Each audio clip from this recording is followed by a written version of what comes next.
নদী আর আকাশের মিতালির মাঝে জেগে ওঠা এক অচিনপুর। বরিশাল জেলার মেহেন্দিগঞ্জ থানার এই চর। একদিকে প্রকৃতির বুক চিরে বয়ে চলা রূপসী নদীর ঢেউ, অন্যদিকে জীবনের কঠিন বাস্তবতায় টিকে থাকার অন্তহীন লড়াই। প্রকৃতির অপার সৌন্দর্যের যেমন এখানে অঢেল মেলা, তেমনি প্রবহমান স্রোতের মতো বয়ে চলেছে মানুষের বুক ভাঙা দীর্ঘশ্বাস আর জীবিকার দুস্তর সংগ্রাম। নদীতে লয়ে গেছে, নদীতে ভাঙ্গিয়া ঘর দুয়ার লয়ে গেছে, জাগা জমি সব লয়ে গেছে। তা নেওয়ার পর আবার এনে আবার জাগা কিনিয়া একটু ডেরা উঠাইছি। এই 8 থেকে 10 বছর। 8 থেকে 10 বছর। এর আগে কোথায় ছিলেন? আগে ছিলাম শ্রীপুর। শ্রীপুর? হ্যাঁ। ওইখানে কি চর ছিল নাকি? না, ওই জায়গায় চর ছিল না। তো ওইখান থেকে এখানে আসার কারণ কি? ওই জায়গা ভাঙ্গে গেছে দেখে এই জায়গায় আসছি। এই চরে আসেন কত বছর, মানে আগে আসছেন এই চরে? এই 4 বছর হয়েছে আসছি। 4 বছর। এর আগে কোথায় ছিলেন? শ্রীপুর।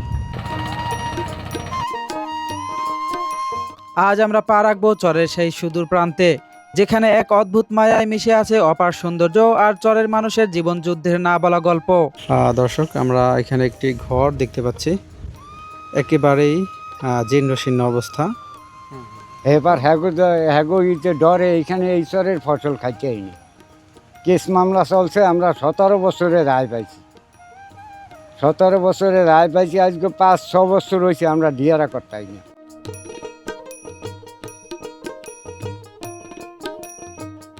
প্রিয় দর্শক, পথ চলার এই গল্পে হারিয়ে যাওয়ার আগে আপনাদের কাছে একটাই অনুরোধ, না টেনে সম্পূর্ণ ভিডিওটি আমাদের সাথেই থাকবেন।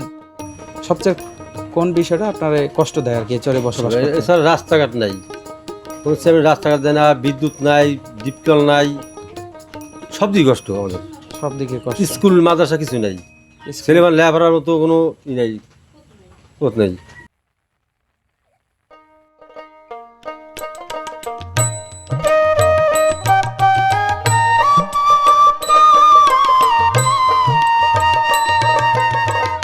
জীবনের খাতায় লঞ্চ যাত্রার অভিজ্ঞতা বলতে মোটে একদিনের স্মৃতি। আর আজ এই দ্বিতীয় দিনে নদী যেন তার অন্য রূপটি নিয়ে হাজির হলো।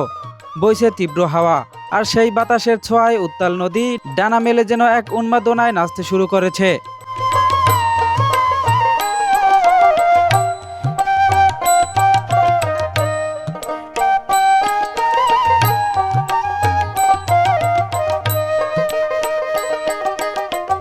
নদীর এই ক্ষণে ক্ষণে রূপ বদলানো দেখে মনে হয় এ হয়তো তার কোনো বাঁধ ভাঙা আনন্দের মুহূর্ত। কিন্তু ক্যামেরার ফ্রেমে যতটা ধরা পড়েছে, প্রমত্ত ঢেউর গর্জন তার চেয়েও ঢের বেশি ভয়ানক। প্রকৃতির এই রুদ্র রোষে বুক কেঁপে উঠল ভয়ে, মনের অজান্তেই ঠোঁটে ভেসে উঠল সৃষ্টিকর্তার নাম।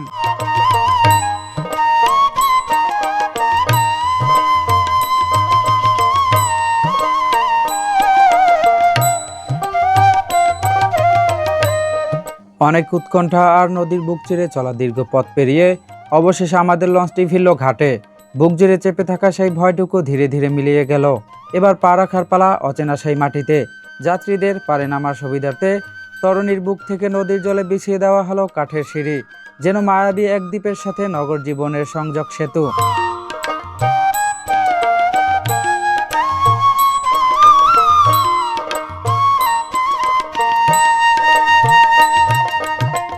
লঞ্চ থেকে পার হতেই চোখে পড়ল এক অদ্ভুত বৈপরীত্য।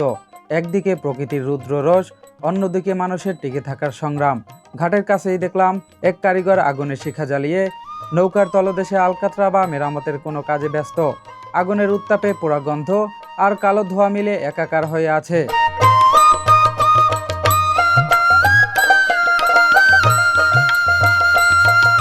আবার একটু তাকালেই চোখে পড়ে আসার দৃশ্য।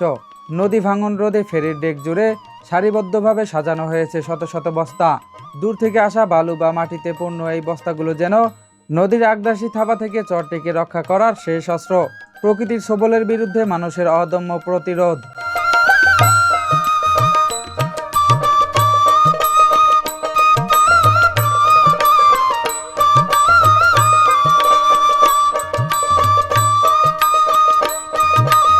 ঘাটের কোলাহল পেরিয়ে অবশেষে একটি ইঞ্জিন চালিত ছোট্ট নৌকায় চেপে বসলাম চরের গহীন অন্তরের উদ্দেশ্যে।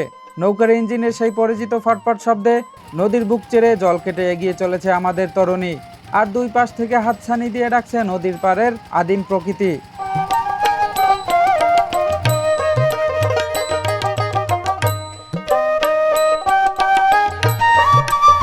নদীর বিশাল ঘোলা জলের বুক চিরে জেগে ওঠা বালি ও পলিমাটির চরগুলো যেন প্রকৃতির এক আশ্চর্য ক্যানভাস, যেখানে ঢেউয়ের সাথে মিতালি করে মাথা উঁচু করে দাঁড়িয়ে আছে নবীন জীবনের সবুজ ছোঁয়া।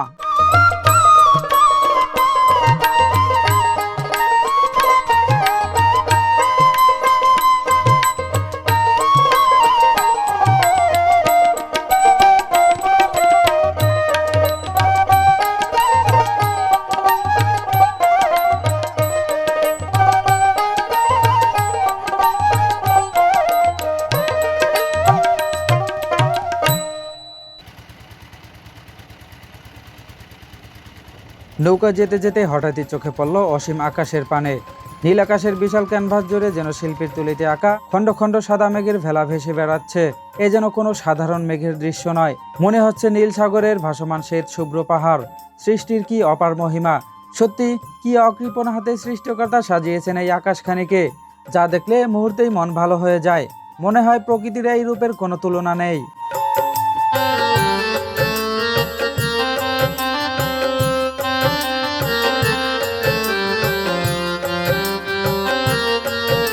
দুপাশে তাকালে চোখে পড়ে কেবল দিগন্ত বিস্তৃত বালুর মাঠ, কিন্তু প্রকৃতির কি অপূর্ব চাদর। সেই সাদা বালুর চর জুড়ে প্রাকৃতিকভাবেই জেগে উঠেছে নরম সবুজ ঘাস। ধূসর প্রান্তরকে এক পলকে সবুজে রূপান্তর করেছে এই ঘাসগুলো। আর এই তরতাজা কচি ঘাস যেন ছাগল আর গরুর পরম পছন্দের এক ভোজ সভা। তাই তো সকালের আলো ফুটতেই পশুর মালিকেরা তাদের পালিত প্রজাতিগুলোকে ছেড়ে দেন এই চরের বুকে, যেন পেট পুরে তারা এই প্রকৃতির খাবার উপভোগ করতে পারে।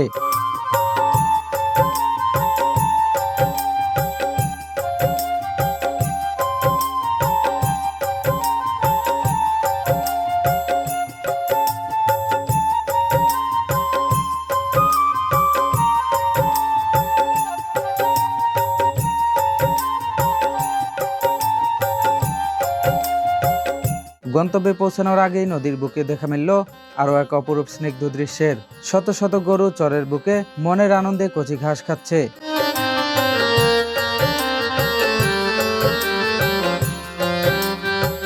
কি যে এক শান্তি ভরা দৃশ্য। আবার কোনো কোনো গরু ঘাস খেয়ে ক্লান্ত হয়ে পড়ে আছে মাটির বুকে, জিরিয়ে নিচ্ছে খানিকটা সময়।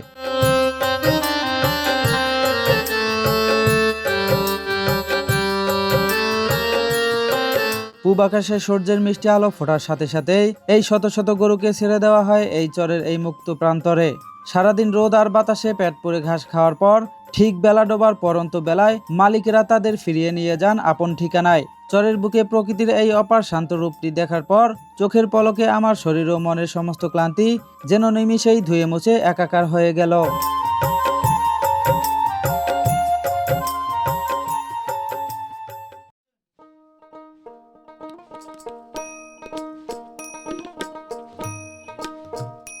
এতক্ষণ আচ্ছন্ন ছিলাম প্রকৃতির এই অপার মায়ায়, চোখের পলকে যেন হারিয়ে গিয়েছিলাম এক স্বপ্নীল জগতে। অবশেষে আমাদের তরুণী গিয়ে ফিরল চরের মূল ঘাটে। নদীর এই স্নিগ্ধতা আর সুন্দরের চাদরের আড়ালেই লুকিয়ে আছে অন্য এক গল্প। চরের বুকে বেঁচে থাকা মানুষগুলো না বলা দুঃখ বেদনা আর বেঁচে থাকার লড়াই। এবার সময় এসেছে সেই গল্পগুলো খুঁজে নেওয়ার।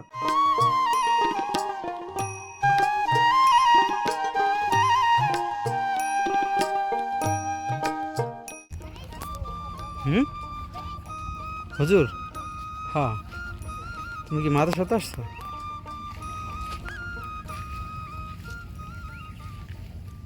আপনি এই চরে বাস করতেছেন কত বছর যাবত? আজকে 19 বছর। 19 বছর। এর আগে কোথায় ছিলেন? কাজিস্তার। কাজিস্তার এখান থেকে কত দূর? বেশি দূর না, মাইলানের পরে কাজিস্তার। 1 মাইল এরকম। তো ওইখান থেকে এখানে আসার কারণ কি? নদীতে লয়ে গেছে, নদীতে ভাঙ্গিয়া ঘর দুয়ার লয়ে গেছে, জাগা জমি সব লয়ে গেছে। তা নেওয়ার পর আবার এনে আবার জাগা কিনিয়া একটু ডেরা উঠাইছি। মানে ওই চর কি এখন নাই? মোটেও নাই না, জাগা জমিন কিছু নাই, সব নদীর ভিতরে। সব নদীতে ভেঙে গেছে? সব নদীতে। সুবিধা পাওয়া যায় আর কি, পানি উঠলে আর কি কাঁচা দেওয়া লাগে। এই তামাজ বয়ানে আছে এই সুবিধা। ওই কিছুদিন পরই পানি উঠতে আছে, এই একবার উঠিয়া গেছে, আটা চলা বন্ধ, বাসায় থাকা লাগে। আমি আছি কটা গরু বাছুর ফালি আর ওই কৃষি কাজ করি আর কি। মাছ ধরি হালকা পাতলা, বেশি ধরি না। নদীতে পাওয়া যায় ইলিশ মাছ, কোরাল মাছ, পাঙ্গাস মাছ এটি পাওয়া যায়। কম না বেশি? এখন তো কম, এখন তো নাই কিলি চলে। না থাকার কারণ কি? আল্লাহ কইতে রে হিয়া, আমরা কইতে পারি? আল্লাহ কইতে রে মাছ কমবে লইয়া গেছে, আবার কমবে তো না, আবার আল্লাহ দেবে, আল্লাহ ভালো জানে। পানি কি আপনাদের এই চরে কি পানি কি ঘর পর্যন্ত ওঠে? হ্যাঁ, প্রত্যেকটা ঘর তলায় যায় গিয়া। তখন কি করেন? সেইখানে ঘরে বয়ে চর্বি বয়ে থাই, খাটের উপর হুইয়া থাই। হ্যাঁ, খাট তো আর নাই, প্রত্যেক ঘরেই আছে সই। সই তো হুইয়া থাই, বইয়া থাই, করবো কি? হাফ আইলে লড়ান দেই যায় গিয়া। সাপও আসে নাকি? তাই ঘরের মধ্যে পানি লাগে, সাপ আসে। এটা হচ্ছে মহিষার চর। মহিষার চর? যে চরের মাটিতে পা রাখতেই হঠাৎ যেন দেখা মিলল শৈশবের এক জীবন্ত প্রতিচ্ছবি। চরের দামাল ছেলেরা সব বাঁধ ভাঙা আনন্দে মেতে উঠেছে নদীর ঘোলা জলে।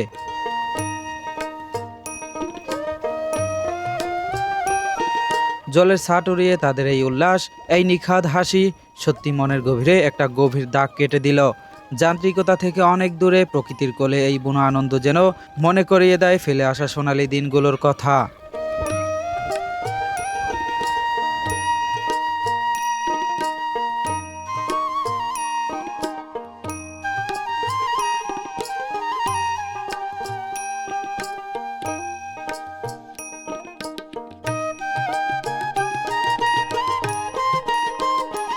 এক পাশে মাথা উঁচু করে দাঁড়িয়ে থাকা সবুজ ধৈঞ্চার বন, অন্য পাশে রূপসী নদী আর তার অথই জলের খেলা।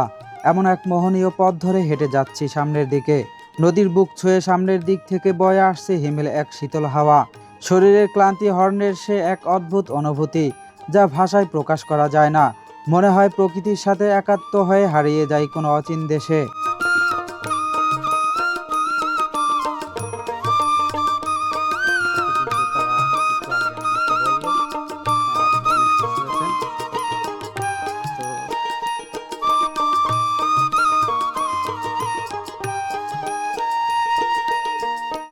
এরকম নতুন উদ্ভিদ আমরা দেখতে পাচ্ছি।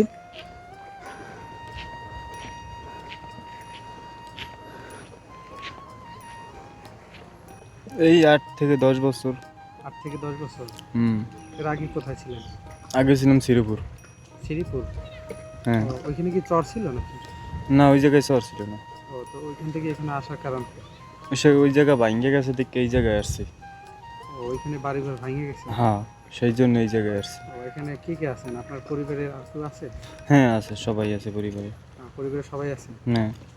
ভাই আসলে মূলত কি কাজ করেন? আমি করি কৃষি কাজ। কৃষি কাজ? হ্যাঁ। এই নদীতে কি মাছ ধরেন না? হ্যাঁ, মাছও ধরি। কি কি মাছ পাওয়া যায় এই নদীতে?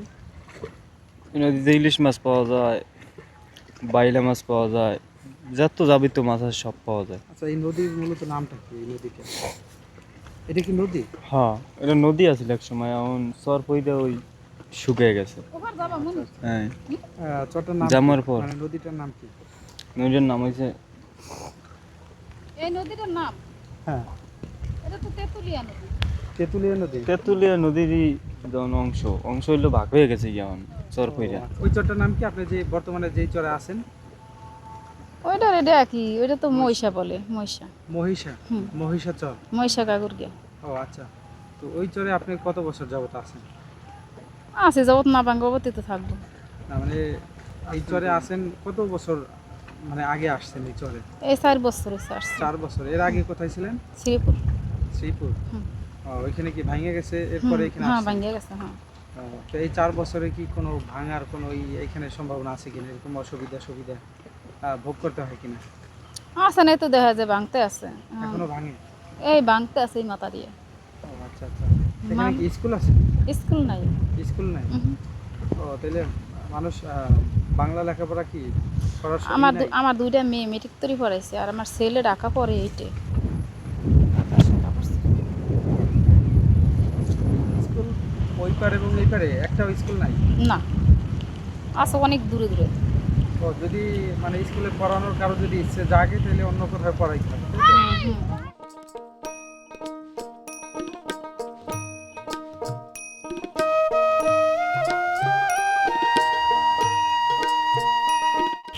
দর্শক, আমরা এখানে একটি ঘর দেখতে পাচ্ছি, একেবারেই জীর্ণ শীর্ণ অবস্থা। কি অবস্থা একটি ঘর! তো এই ঘরে কিন্তু মানুষ বসবাস করে। আমি অবশ্য এইখানের এই যে ঘর চাচির সাথে কথা বলার জন্য চেষ্টা করছিলাম, তো চাচি হয়তো ক্যামেরার সামনে এরকম কথা বলার জন্য অভ্যস্ত না, যেহেতু চরের মানুষ, তো সেজন্য কথা বলতে পারলাম না। তাদের ভেবেছিলাম যে তাদের দৈনিক কেমন জীবনযাপন সেটা একটু শুনবো। যাক, তোলা হলো না। তবে এই ঘরটা দেখে আমার খুবই কষ্ট লাগলো।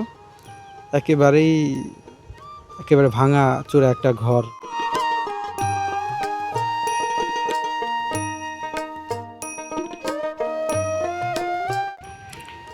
দর্শক, এখানে একটি গোয়াল ঘর দেখতে পাচ্ছি। আপাতত গোয়াল ঘরে কোনো গরু নেই।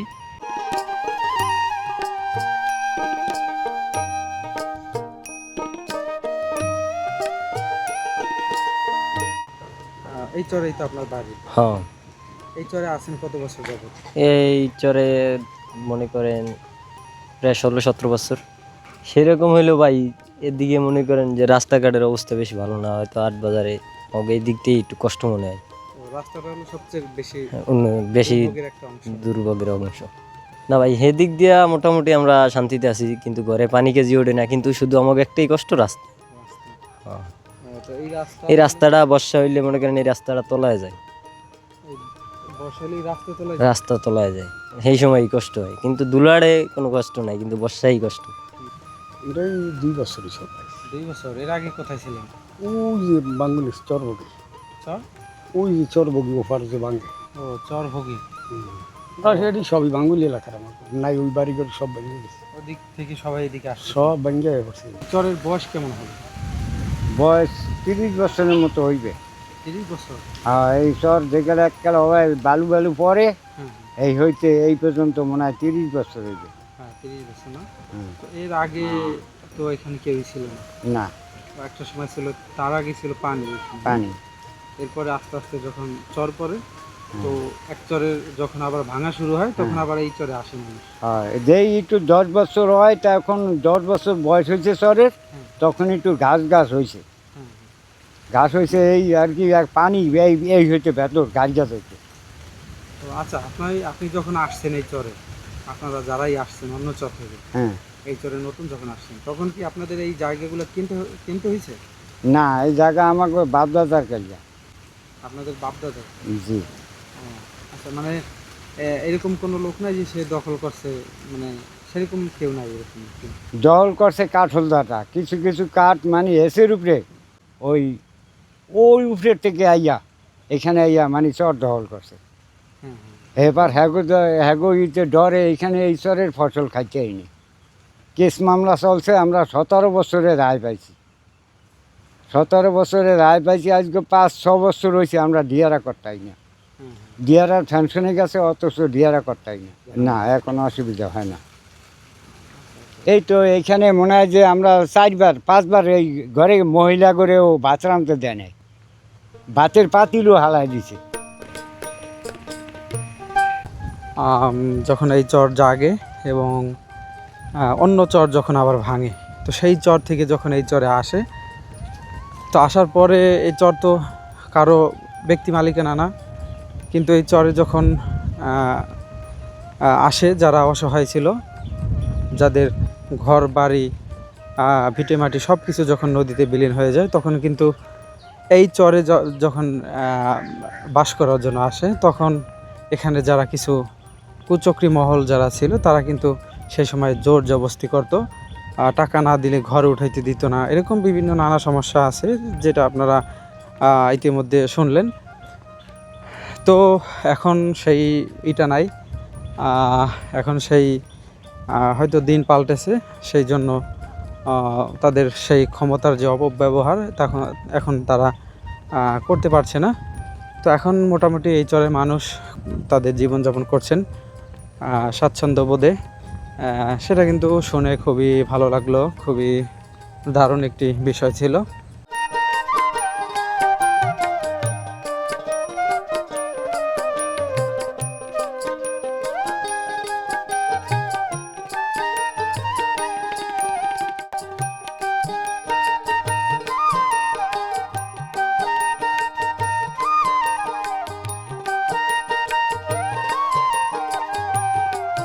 সবুজ ধৈঞ্চার বন পেরিয়ে এবার পা রাখলাম মেঠো পথে। বাংলাদেশের গ্রাম বাংলায় হারিয়ে যাওয়া মেঠো পথ যেন এখন ডুমুরের ফুল, খুব দুর্লভ এক রূপ। যদিও এই মেঠো পথ কাদা মাখা মেঠো পথ, এটিতে মানুষের চলাচল করতে অনেকটাই অসুবিধা হয়, তবে আমার কাছে বেশ ভালো লাগে।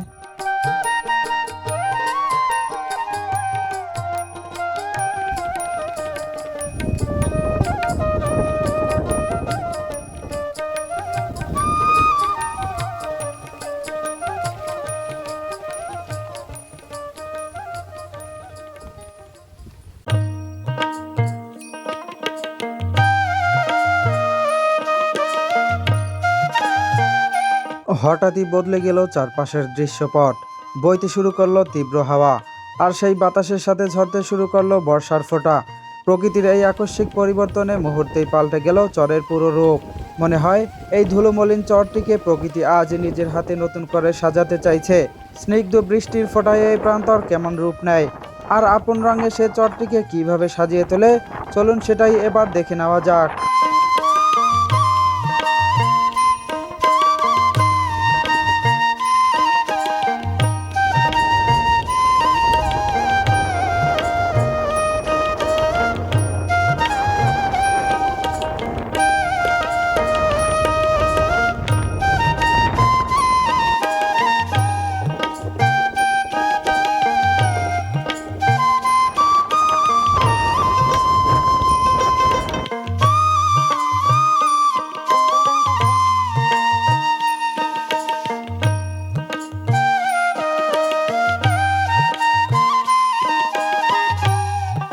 দর্শক, এই চরের নাম মহিষের চর। নদীর দুই পাশ জুড়িয়ে এর বিস্তৃত, মাঝখান দিয়ে বয়ে চলা নদীটি যেন এদের দুই ভাগে বিভক্ত করে রেখেছে। এক পারের অনেকটা ঘুরে দেখলাম বটে, হয়তো সবার না বলা কষ্টের গল্পগুলো এই অল্প সময়ে শোনা হয়নি। এবার পালা অন্য পারে পাড়ি জমানোর। ছোট্ট একটি নৌকায় চড়ে রওনা দিলাম চরের সেই অন্য পারের উদ্দেশ্যে।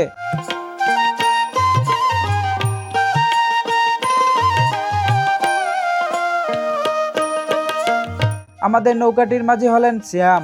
জন্ম যার এই চরেই, মাটি ও নদীর সাথে বেড়ে ওঠা, তাই তার হাতের টানে নৌকা চালনা বেশ পোক্ত ও সাবলীল।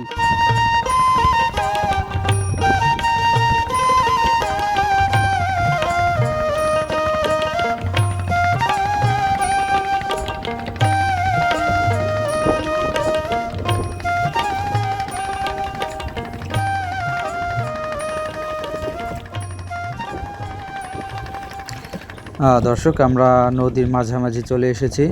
আমাদের পাশ দিয়ে একটু আগে একটি ট্রলার গিয়েছে, তো এখনও শব্দটি আমরা শুনতে পাচ্ছি। শব্দটি আমার কাছে বেশ ভালো লাগছে, খুবই দারুণ একটি শব্দ আমার কাছে লাগছে।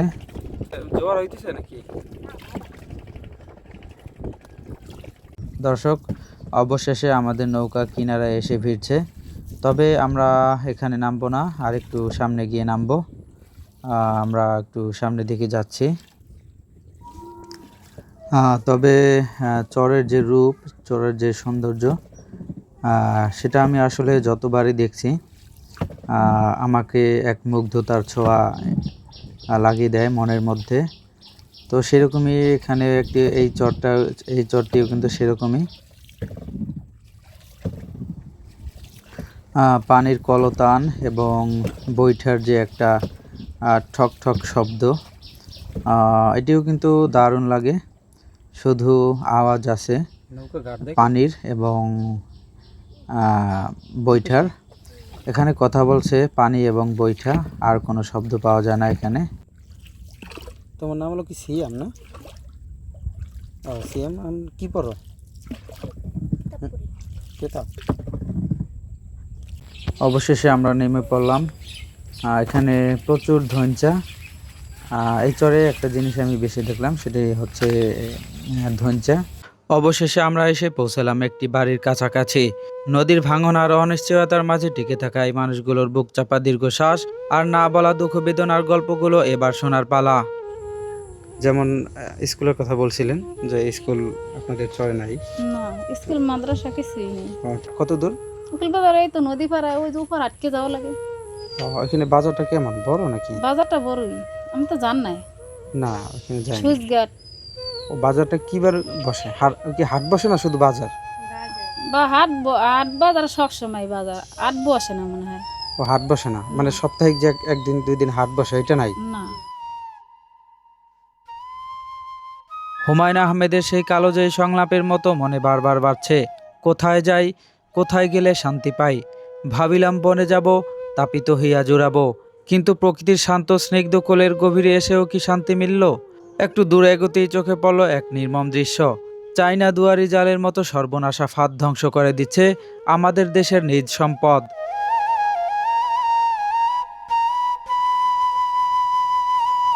জেলের সুপ্ত সর্বনাশ ডেকে আনছে নদীর বুকে। কত দূর চলে এসেছি আমরা, যেখানে বাস, ট্রাক, যান্ত্রিক কোনো সভ্যতার ছোঁয়া নেই, অথচ এই প্রান্তিক দুর্গম অঞ্চলেও পাতা হয়েছে মাছের অন্তহীন মরণ ফাঁদ। কি দুর্ভাগা জাতি আমরা, আমরা যেন চোখ থেকেও অন্ধ, জেনেও না জানার ভান করি। হায় আফসোস, পরবাসীর আঘাতে নয়, নিজের হাতেই তিলে তিলে ধ্বংস করে চলেছে আমাদের দেশের অমূল্য সম্পদ। সোনার ডিম পাড়া সেই হাঁসটাকেই তো আমরা নিজ হাতে জবাই করছি। দর্শক, এক সময় কিন্তু এখানে নদী ছিল। নদী থাকার জন্য এই যে এটা আসলে সঠিক আমি নাম বলতে পারবো না, ওই যে সমুদ্র নদীর মাঝে যে রাতে লাল বাতি জ্বলে সেরকম একটা বাতি ছিল এখানে। তো কালের বিবর্তে এখানে চর হয় এবং চর হয়ে নদীর যে পথ সেটি বন্ধ হয়ে যায়, কিন্তু এখানে এটা থেকে যায়। কি অদ্ভুত, এখানে নদী ছিল এক সময়, এখন সেখানে বালুর মরুভূমি বলা যায়।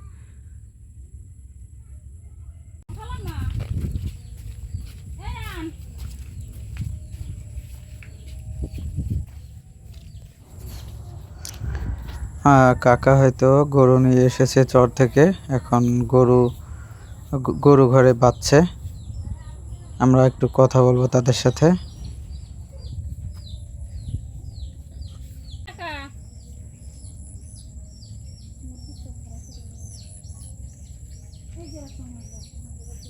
তো আপনার কাছে সবচেয়ে বেশি কষ্টদায়ক কোন জিনিসটা এই চরে? পানির কষ্ট। যেমন পানির কষ্ট? কল নাই। কল নাই, এটাই সবচেয়ে কষ্ট। হ্যাঁ, আমরা মাসির বেতন পানি এনে খাওয়া লাগে। ও, এখান থেকে আপনাদের কল কত দূর? ওই ওই বেতন পানি এনে খাই, কাদা মাজা দিয়া এবার পানি না লাগলে আর কি যে বাবা পুরো পানির কষ্ট। কল নেই বাবা, আমাকে দাঁড়ে কাছে কাটা করে এখন ওই মাদ্রাসা বেতন পানি না লাগে। ও, মাদ্রাসা এখান থেকে কত দূর? মাদ্রাসা ওই মসজিদ দিছে না, হ্যাঁ কম না মানুষ বেমালা ফুট অনেক পথ। হয়। আমরা তো নদী বাঙ্গুলি বাঙ্গাইছি, আমরা আসছিলাম শিরুপুর, ওই মেহেন্দি গাছ আসছিলাম, এখন নাই আবার এই মেহেন্দি গাছের মধ্যে তৈরি। হ্যাঁ হ্যাঁ, তারপর আল্লাহ সাইডে ডাইল বাসতাম, আল্লাহ খাওয়াই, বুঝলেন পানির কষ্টটাই বেশি আমার গণি। হ্যাঁ, পানির সমস্যাটা বেশি। রাস্তাঘাটও নাই, সব তলায় যাবে। সব তলায় যাবে। আমরা যে কষ্টে খাই এই কষ্টের কথা কেউ তো কইতে না, বুঝলেন। নৌকা ছাড়া তো যাতায়াতের ব্যবস্থা নাই। আমরা খাওয়ান না লাগে যেরকম খাই খাই খেটকা পিটকা, পানির কষ্ট বেশি আর রাস্তাঘাট নেই, এই দুইটাই সমস্যা। যদি কোনো মানুষ হঠাৎ অসুস্থ হয়, আমাকে যেমন দেখা গেছে ডেলিভারি মহিলা আছে না, হ্যাঁ, ওই যেমন দেখা গেছে স্ক্রিন বোর্ডের ফোন নাম্বার রাখে, স্ক্রিন বোর্ড এটা দিয়ে একটু আপনি ধরেন হ্যাঁ, ওই মাইক্রোফোনটা। হ্যাঁ স্ক্রিন বোর্ড দিয়ে যেমন ফোন দিলে এবার যাই গিয়া। হ্যাঁ হ্যাঁ, হ্যাঁ এই স্পিড বোট। হ্যাঁ, এই মোবাইল নাম্বার রাখে স্ক্রিন বোর্ডের, এবার অসুস্থ হয়ে গেলে বরিশাল নিয়ে যায়। ও, তাড়াতাড়ি নিয়ে যাওয়ার জন্য। তাড়াতাড়ি নিয়ে যায়। ও, তো এটা কি মানে কোনো সময় এরকম ঘটছে যে পথে একেবারে দুর্ঘটনা ঘটছে এরকম কোনো? না, বাচ্চা কাচ্চা এমনি বড় ধরনের দুর্ঘটনা তো হয় না যে মারা যায় মানুষ, এরকম তো কিছু না। আচ্ছা, হ্যাঁ, এখান থেকে তো শ্রীপুর কি হাসপাতাল আছে বড় নাকি? না, শ্রীপুর কোনো হাসপাতাল নেই, তাহলে এখান থেকে এমনি ফার্নিচার আছে। ও, কোন জায়গায় যান তাহলে? শ্রীপুর আছে, এবার এই উকিল বাজার আছে। মানে এই রোগী নিয়ে যখন একেবারে সিরিয়াস পর্যায়ে যায় রোগীর অবস্থা, হ্যাঁ ডাইরেক্ট লঞ্চে যায় গিয়ে শ্রীপুর দিয়া। ও, অ্যাক্সিডেন্টালি যেমন এনে ট্রলার আছে, যেমন রিজার্ভ ট্রলার লিয়ে এবার জায়গা শ্রীপুর বা ওই খেওয়া আছে, নৌকা দিয়ে ওপর দেওয়া খেওয়াই সরে ওই উপর দিয়ে, তারপরে শ্রীপুর যায়, তারপর লঞ্চ দিয়ে, তারপর বরিশাল যায়। হ্যাঁ ও, মানে বরিশালে যাইতে হয়? হ্যাঁ, কি অবস্থা? কিন্তু 30 টাকা শ্রীপুর যাই কিন্তু আবার বরিশাল যাই। আইতে যেতে 60 টাকা ভাড়া। হুম। এখন যে এই এলাকায় যে বাচ্চা কাচ্চা আছে এরা তো কোনো লেখাপড়া করতে পারতেছে না। আচ্ছা, কলটা কি ওই পর্যন্ত যাওয়া যাবে? কত দূর কলে? কল? হ্যাঁ। হ্যাঁ হ্যাঁ যাওয়া যাবে। এই আপনার কেউ পানি আনবেন? হ্যাঁ আমি যাম পানি আনতে পারি। ও তাহলে চলেন আমরা আমার একটু। সাথে চলেন। আচ্ছা আচ্ছা, ঠিক আছে, চলেন।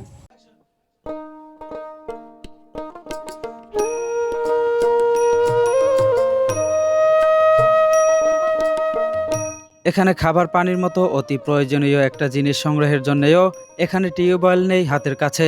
দূরের কোনো এক উৎস থেকে আনতে হয় এক কলস জল। ঠিক কতদূর পথ পাড়ি দিতে হয় আর কতখানি সময় বা লাগে তাদের এই কষ্টের পানিটুকু জোগাড় করতে, সেটাই নিজের চোখে দেখতে এবার হাঁটছি চরেরই এক চাচির পিছু পিছু।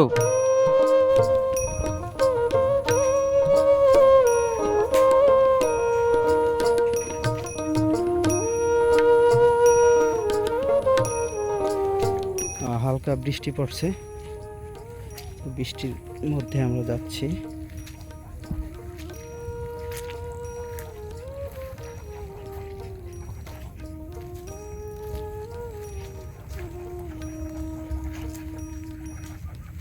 সিয়াম, আমাদের স্যান্ডেল মানে রাইখে আসা উচিত ছিল, বুঝছো?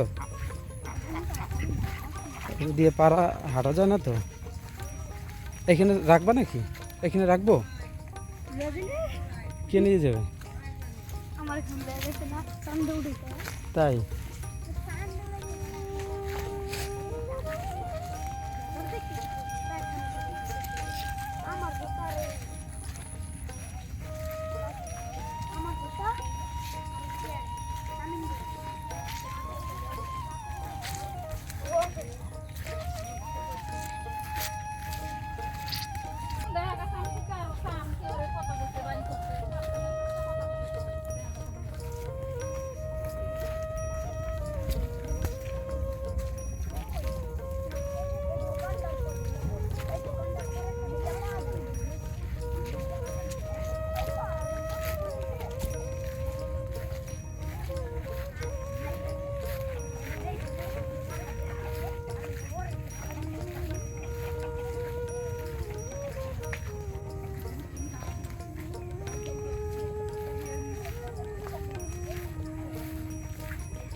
স্যান্ডেলটা এখানে রাখবো নাকি?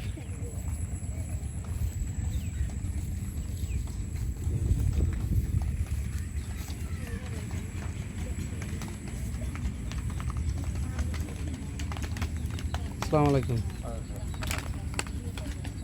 তো এই চরের সবচেয়ে কষ্টদায়ক বিষয়টা আপনার কাছে কেমন, মানে কোন বিষয়টা আপনি বলবেন? সবচেয়ে কোন বিষয়টা আপনার কষ্ট দেয় আর কি চরে বসবাস করতে? এছাড়া রাস্তাঘাট নাই, কোনো রাস্তাঘাট দেয় না, বিদ্যুৎ নাই, ডিপকল নাই, সব দিকে কষ্ট আমাদের। সব দিকে কষ্ট। স্কুল মাদ্রাসা কিছু নাই, ছেলেমান লেখাপড়ার মতো কোনো ই নাই, পথ নাই। যদি ছেলে পেলেদের যদি পড়াশোনার জন্য মানে ইচ্ছা থাকে, হ্যাঁ, তখন কি করেন? অনেক দূর দিয়ে যায় ওভার শ্রীপুর, খেওয়া পাড়াইয়া যাইয়া নৌকা দিয়ে ওভার দিয়া তারপর খেওয়া যাইতে ওভার শ্রীপুর। এখান থেকে তো যাইতে এখানে বেশ সময় লাগে, আধা ঘন্টা হ্যাঁ, মতো লাগে। 1 ঘন্টা লাগে। 1 ঘন্টা লাগে। হ্যাঁ, তারপর খেওয়া করে যায় বয়ে থাকা লাগে, আবার ফল ছুটি আবার বয়ে থাকা লাগে। দুপুরি আর ঠিকমতো খাইতে না, ঈশ্বরের কোনো ফল দুপুরি আর ঠিকমতো খাইতে না লেবার করতে গেলে।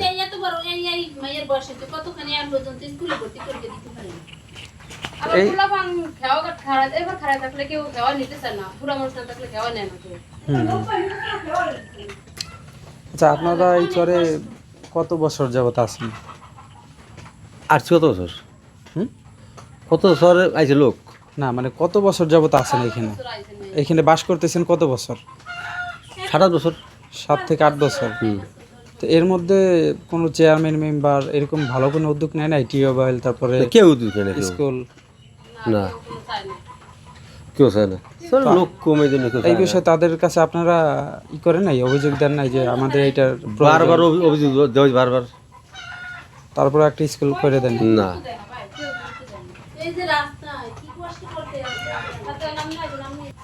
হ্যাঁ ভোট তো দিতে দিবে, ওটা গেলে তো একে তো অভাব থাকে না, ভাই খালু হুবা তো অভাব থাকে না, গেলে যখন ভোট নিতে।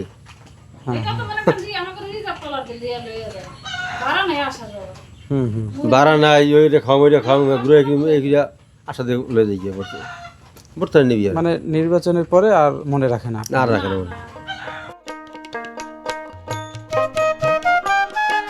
বেলা গড়িয়ে বিকেল নামতে চরের দিগন্ত জুড়ে শুরু হয় অন্যরকম এক ব্যস্ততা। সারাদিন চরের মুক্ত প্রান্তরে পেট পুড়ে ঘাস খেয়ে এবার গরুগুলো নিয়ে মালিকেরা ফিরছেন বাড়ির গন্তব্যে।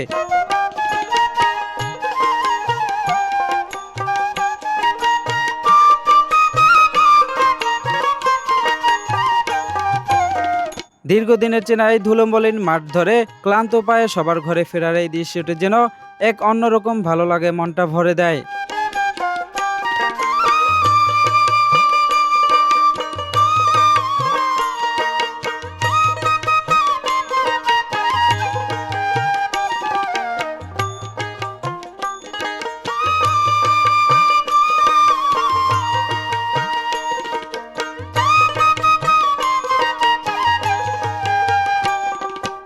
দর্শক, এই হচ্ছে রাস্তাঘাটের অবস্থা, কি করুণ অবস্থা। আল্লাহ।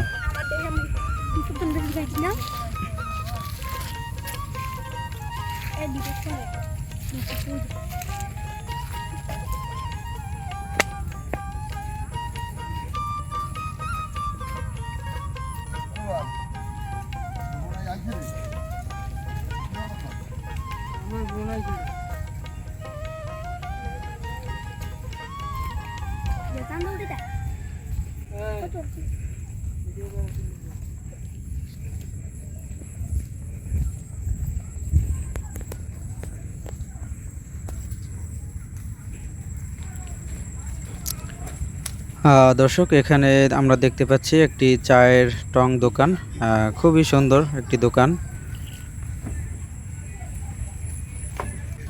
দর্শক, আমরা কিন্তু এখানে এসেছি একমাত্র এই চাচি আসলে কত দূর থেকে পানি নিয়ে যান তার বাসায়, সেটা দেখার জন্যই কিন্তু এখানে এসেছি। আসসালামু আলাইকুম কাকা, কি নামাজ পড়ে আসলেন?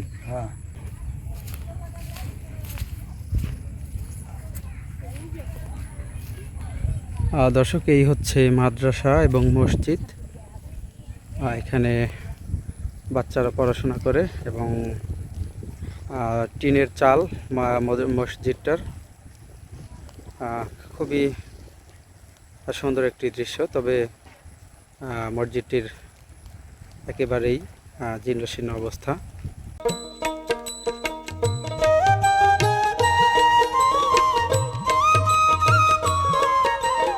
অবশেষে আমরা এসে পৌঁছালাম সেই টিউবওয়েলের কাছে। চাচি পরম যত্নে কলসিতে পানি ভরছেন। এখান থেকে প্রতিদিন কষ্ট করেই পানি নিয়ে যেতে হয়।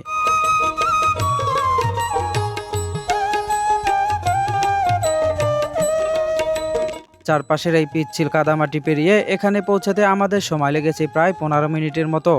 একটুখানি খাবার পানির জন্য চরের মানুষগুলোর এই প্রতিদিনের সংগ্রাম সত্যি চোখে আঙ্গুল দিয়ে দেখিয়ে দেয় তাদের বেঁচে থাকার কত না কঠিন লড়াই।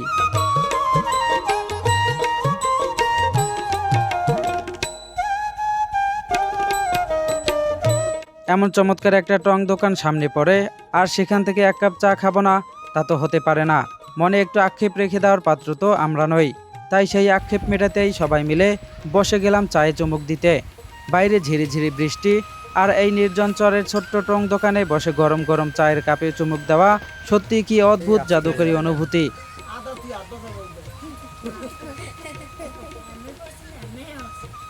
সাবধানে করবে না।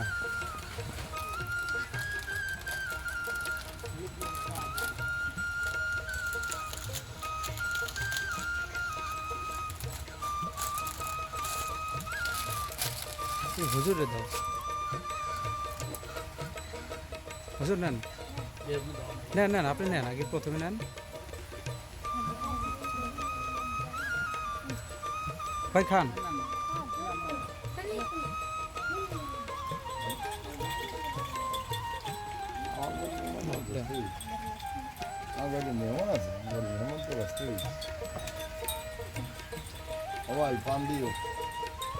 নাও নাও নাও, ওই বাইরে দাও, খান আপনি খান। ও আচ্ছা, খান ভাই না, খান।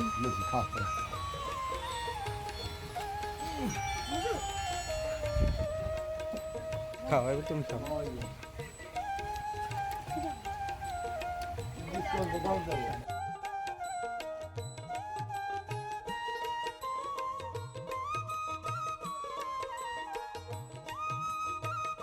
আচ্ছা ভাই, তাহলে এই চরে তো আপনি দোকান দিয়েছেন কত বছর যাবত? আমি দোকান এই 1.5 বছরে ফলে ভাই।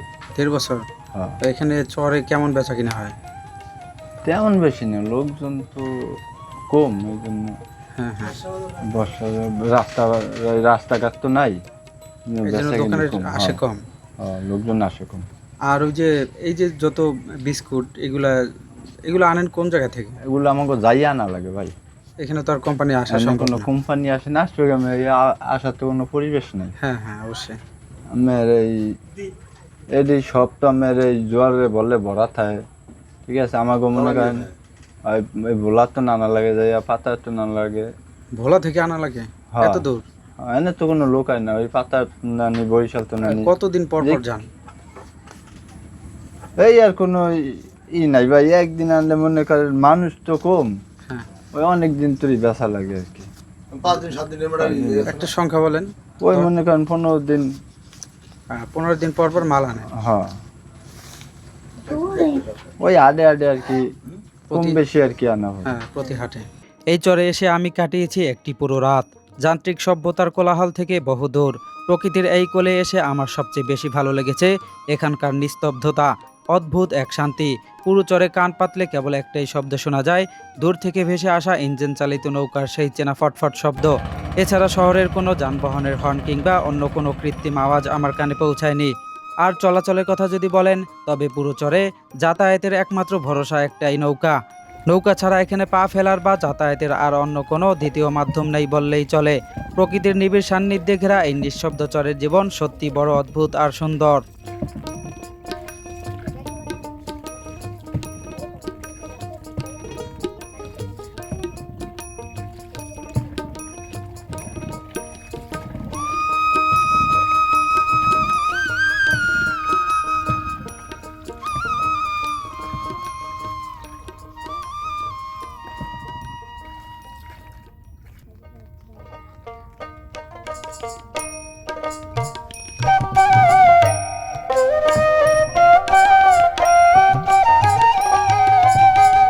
সবুজ ধনচার বন আর রূপসী নদীর বুক চিরে শুরু হওয়া আমাদের এই পথ চলা আজ শেষের পথে।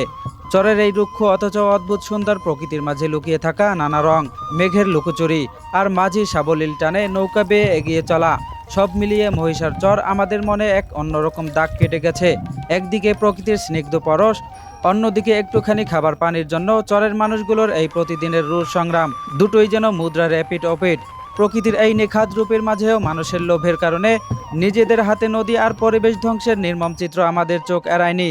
তবুও সব প্রতিকূলতা পেরিয়ে টিকে থাকা এই মানুষগুলোর সরল হাসি আর সারাদিন শেষে ঘরে ফেরার চিরচেনা দৃশ্যগুলো আমাদের মনে এক দীর্ঘস্থায়ী অনুভূতির জন্ম দেয়। বাইরে ঝিরিঝিরি বৃষ্টির মাঝে চরের সেই ছোট্ট টং দোকানে গরম চায়ের কাপে চুমুক দিয়ে ক্লান্তি দূর করার সেই মুহূর্তটি অনেক দিন মনে থাকবে। নদীর ঢেউয়ের সাথে মিশে থাকা এই চরের মানুষের জীবন সংগ্রাম আর প্রকৃতির রূপ বৈচিত্র্যকে সাথে নিয়েই আজ মহিষার চর থেকে বিদায় নিচ্ছি। দেখা হবে অন্য কোনো চরে, অন্য কোনো মানুষের না বলা গল্প নিয়ে। ততক্ষণ পর্যন্ত সবাই ভালো থাকুন, সুস্থ থাকুন। আল্লাহ হাফেজ।